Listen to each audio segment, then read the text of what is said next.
90% लोक फायनान्समध्ये ह्या चुका तर करतातच. तुम्ही पण करता? चला पाहू. पहिली चूक, सेव्हिंग न करता डायरेक्ट इन्व्हेस्टमेंट करणं.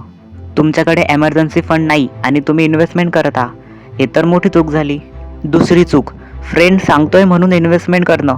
तुम्ही स्वतः न समजता पैसे लावू नका. यामध्ये तुमची स्वतःची रिसर्च असली पाहिजे. चूक नंबर 3, शॉर्ट टर्म प्रॉफिटवर फोकस. तुम्ही काय करता, आज इन्व्हेस्टमेंट केली, तुम्हाला असं वाटते काही दिवसांनी पैसे डबल. फायनान्स म्हणजे हा पेशन्सचा गेम आहे. चौथी चूक, रिस्क न समजता पैसे लावणं. तुम्ही कुठं इन्व्हेस्टमेंट करता, त्यामध्ये किती रिस्क आहे हे पण माहीत असणं गरजेचं आहे. एक गोष्ट लक्षात ठेवा, जिथं हाय रिटर्न असते तिथं हाय रिस्क पण असते. पाचवी चूक, हे तर खूप महत्त्वाची आहे, ट्रॅकिंग न करणे. तुमचे पैसे कुठं जात आहे, कुठं खर्च होत आहे हेच तुम्हाला माहीत नाही. ह्या 5 चुका जर तुम्ही नाही केल्या तर तुमचं फायनान्शियल फ्युचर नक्कीच स्ट्रॉंग होईल. फॉलो करा अशाच फायनान्स व्हिडिओसाठी, कारण आपण सोबत बनू फायनान्शियली स्ट्रॉंग.